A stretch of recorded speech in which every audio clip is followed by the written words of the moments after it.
All right, my friends, it's a debate that's as old as time itself. Or at least as old as carbon. What's that? Or at least as old as carbon. It's true. Which one, carbon or aluminum? And today we're going to talk about it. So let's get on topic.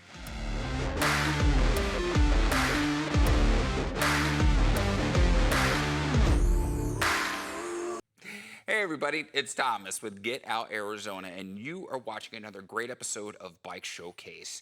I'm joined once again with my co-host Brandon Van Leuven. Brandon, how the hell are you? Good morning, doing good. Yeah, it's nice this morning, yeah? It was nice. A little brisk, a little chilly. Yeah, a little bit. So, almost had to wear the jacket when I rode the motorcycle. So Feels good. Yeah, it feels good, definitely. So, we're at Trek Bicycle Stores of West Phoenix once again in Goodyear, Arizona, because it's where the cool kids hang out, and me. And today, as Brandon alluded to and I alluded to, we are going to talk about the heated debate sometimes.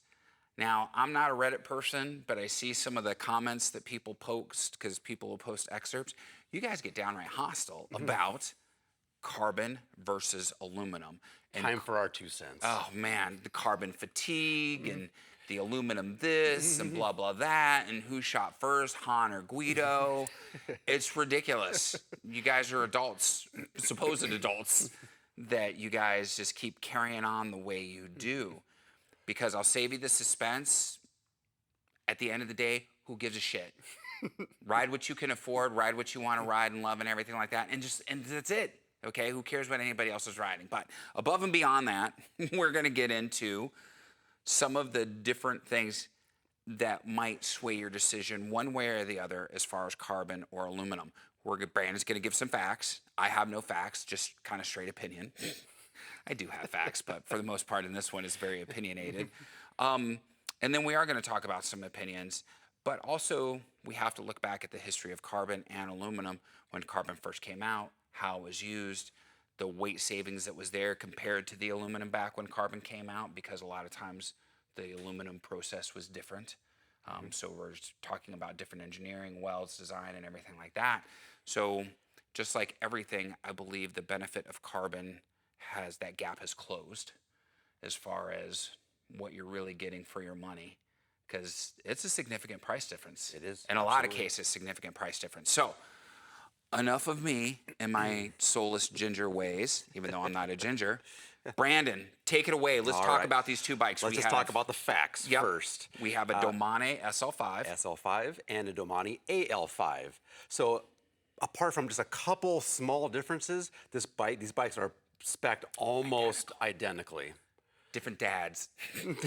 That's right. But the price and the weight are different. Yes. We'll get into that a little bit later, but first let's talk about the comparison between carbon and aluminum. Start with carbon. So the attributes of carbon it is generally lighter. In mostly all respects, it is lighter than aluminum. Yeah. I can't dispute that. Right. It also has a ride quality, which is kind of, I'll get into that later. Yeah. So it does have a superior ride quality over aluminum. Right. Especially when we're talking those older bikes. Yes. Downside to carbon, it is expensive. And for toughness, it's not quite as tough as aluminum is. Right. So if I hit this bike with an aluminum, I'm going to hit it again, and I'm going to hit it again and again with a hammer, and it's going to dent, right, but it's still rideable. If I hit this thing with a hammer on the top tube, it's going to crack, and now you have a frame that's potentially dangerous, right, because it can fail catastrophically. Yeah. So that impact resistance on carbon is probably the worst thing about carbon. Right. So yeah, light, stiff, nice ride quality, but expensive and susceptible to impact. Right. Aluminum, on the other hand, it is going to be a little heftier. Right. It is, however, less expensive. Yes. And it is more durable than carbon fiber. Mm-hmm. It was amazing, you know, back when we do some... it's like an iPhone and an Android. Well, I was very surprised one time, just a quick story, we had to return, or had to show that we destroyed a frame for a warranty. Okay. And so we had to saw it in half. It was a pain in the ass to saw in half. And first of all, we tried to hit it with hammers just to see what it would do. It was unbelievable how durable this frame is in aluminum. Wait. Smacking it with a hammer. What do you mean it was a pain in the ass to saw in half? Dude, it's aluminum. You just get a No, hacksaw and go right you'd through be surprised. You'd be surprised how thick it is.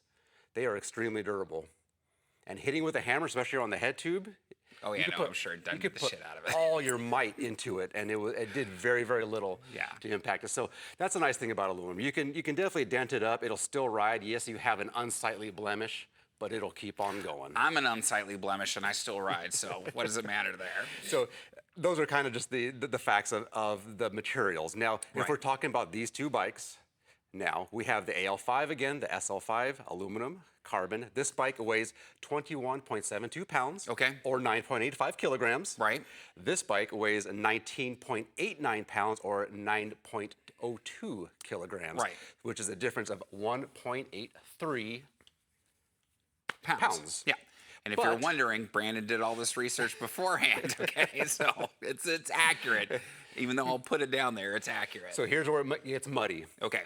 So this bike is $1,600 more than this bike to save 1.83 pounds. Right. Now here's, okay. Poop in the morning, guys. There's your 1.83 pounds. So here's where I get a little weird, and I'll probably contradict myself here in the next couple minutes because it happens. So tires, the bikes have evolved so much that now we're riding. These both have 32 millimeter tires. Right. So different than what it was. So back when we 25 started years riding, ago. I was riding specialized turbo tires, 21 millimeter tires, 700C at 120 psi. Yeah, ridiculous. At that time, carbon fiber was a godsend. Yep. The first time I got a carbon fiber bike in 2004 or something, we were still riding small tires, very high psi, and the ride beat the crap out of you. So the first time I got on my carbon bike, like, oh, this is nice. Yep. This was worth every single penny. But now, when we're talking about road bikes, 32 millimeter tires, they are going to absorb a lot of road vibration. They are going to do a lot of the bidding that carbon used to do. And then when we're talking about dual suspension mountain bikes, you got those huge tires, you got dual suspension doing the work. You take the Pepsi Challenge on a dual suspension carbon bike and a dual suspension aluminum bike, you probably won't even be able to tell the difference. Right. There's no way. I couldn't anyways. I don't know if someone out there might be so highly tuned that they can do that. There's going to be people that are going to say, hey, I can tell the difference, Right. And then go back to the price factor. $2,000 maybe for, you know, the difference in a carbon fiber. Oh, it's crazy, yeah. Or even more between aluminum and carbon fiber dual suspension mountain bike. So spend your money how you want.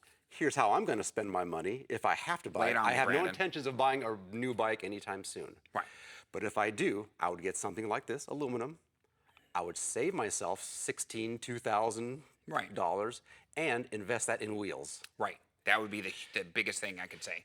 For any upgrade you're going to do on a bike, guys, the wheel set is where it's at. Best place to spend your money. Yep. So both these bikes have the exact same wheels on them. So I could buy this bike, buy carbon wheels, and break even on that one. Yep. Because a nice set of carbon wheels. And arguably have a better setup because you got a nice set of carbon wheels. Possibly. Yeah. But yeah, so your break even have a sweet set of carbon wheels, which are going to, they're going to be lighter, stiffer, stronger. In this case, that impact resistance on wheels, I've seen bikes get crashed really badly and the frames break, but the wheels are still straight. Right. Aluminum might have been out of true, but the carbon wheels are amazingly strong. Right. And what we're eliminating the most of all, which is our kind of our enemy, is centrifugal force. Right. So that rolling resistance. That rolling force of a heavy wheel can be eliminated there. So you can improve the ride quality, the stiffness, the kind of that springiness of the bike, while still saving a little money, and you're still kind of breaking even on this. On price-wise, right. On price-wise, Yep. right.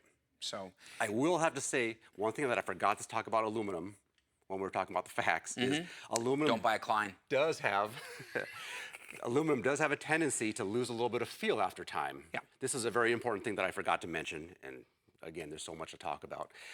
Aluminum does get metal fatigue.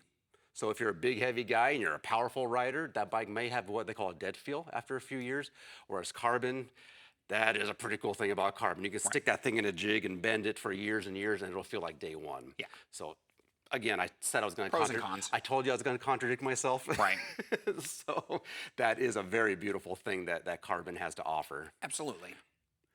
And and when I say, or Brandon and I would say that none of these things should be in dispute. You guys like to dispute them. Just some of you, not all of you. So let's be clear on that. And when we're talking about price versus what you're getting, some of you may want to save that 2 pounds. And then, hey, when I buy lighter wheels, I'm saving even more weight, et cetera, et cetera. So we get the different nuances on why you would buy carbon. I'm bougie. I'm not going to lie. I'm going to buy carbon at the end of the day. That's there it is, you know. Now, even I'll use this as an example. Not the Divergent.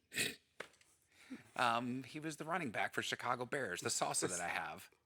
I can't think of the name of it now. The refrigerator Perry? No, not the refrigerator Perry. I'm trying to think of the name of this. I'll look it up and everything like that. When Brandon ordered that bike for me, it's called a Salsa Adventure bike. It's pedal assist. It's absolutely amazing. I've loved that bike to death. They didn't have it in a carbon version, okay? They only had an aluminum version, so that's why I got the aluminum version. There's nothing wrong with that bike. Of course, now, for 2026, it's also just announced the carbon version, but it has access shifting. So I'm sitting there going, oh, carbon, but am I really going to trade that in and lose a shit ton of money just to get the carbon? No.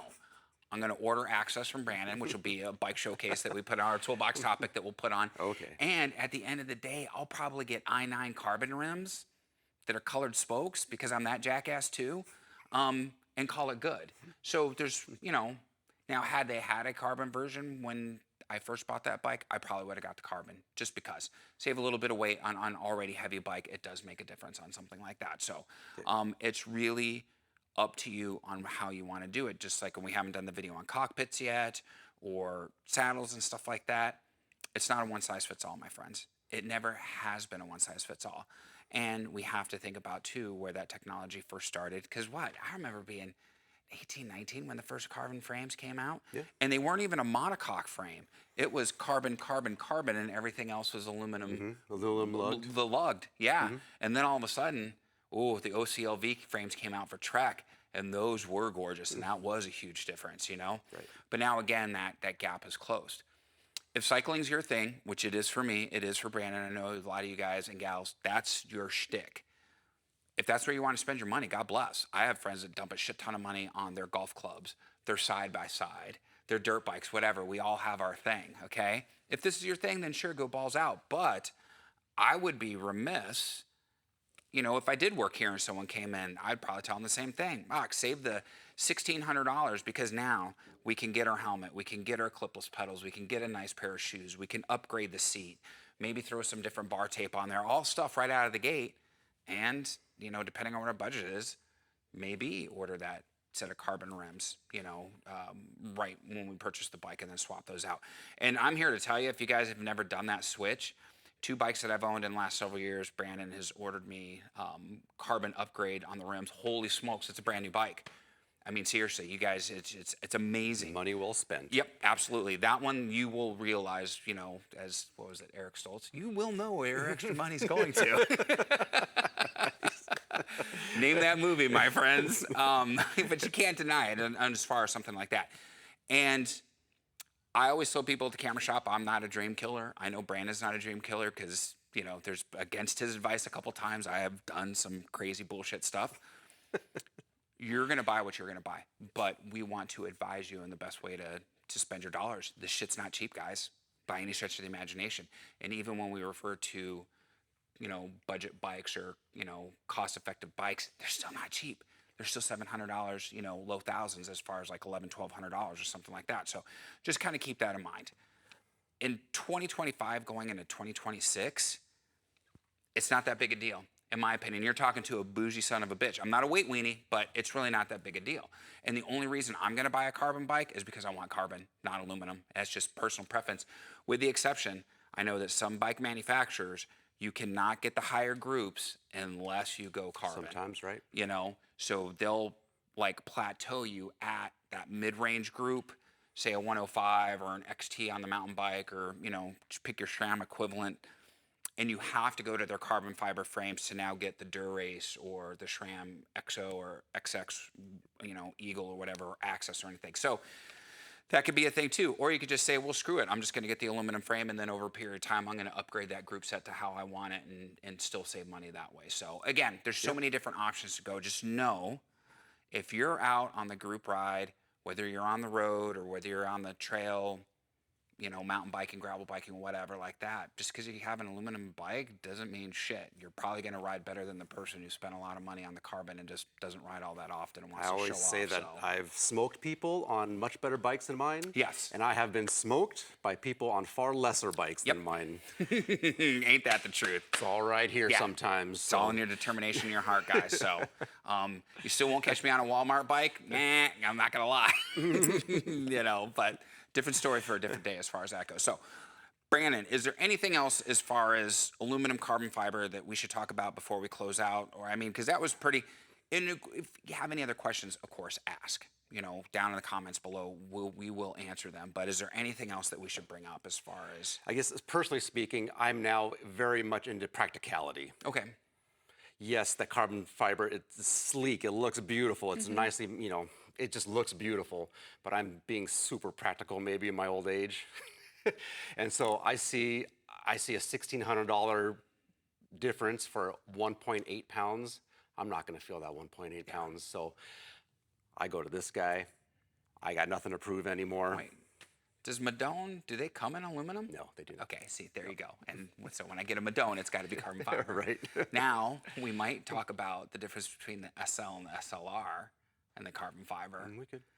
at some point, but I'll get the SLR because I'm bougie for no other reason. So, all right. Nothing else to add, Brandon? All right. Like, subscribe, bell notification icon. It's the trifecta we love so much here at Get Out Arizona. Helps out the channel, helps out the video immensely. There are going to be some links down below. None more important than Trek Bicycle Stores of West Phoenix. Follow that link. If you have any questions, you can call the shop. Yeah, ask Brandon, his team. They're an amazing group of guys and gals here. They'll take care of you, okay? We have Instagram, Facebook, TikTok, the devil's work, our social media, but we need it to get the word out about Get Out Arizona. We do group hikes, we do group rides. It's a whole lot of fun, my friends. I encourage you to follow us there as well. Now, the Amazon store link, you do not have to buy anything from our store, but if you follow that link and make a qualifying purchase, you will be helping us out with park pass money, gas money, and coffee money, the other trifecta we love so much here at Get Out Arizona. We receive a small commission. You're not charged anything additional. It's a win-win as far as I'm concerned. So, my friends, what do we always say at this point? Be kind to yourself and others. Be amazing stewards on the trail. And we have to ask, what are you waiting for? Get Out Arizona. Gosh darn right. My friends, I love you to death. Have an amazingly blessed day, whatever you're doing, wherever you're at, and we'll talk to you soon. Brandon, we'll see you next week, man.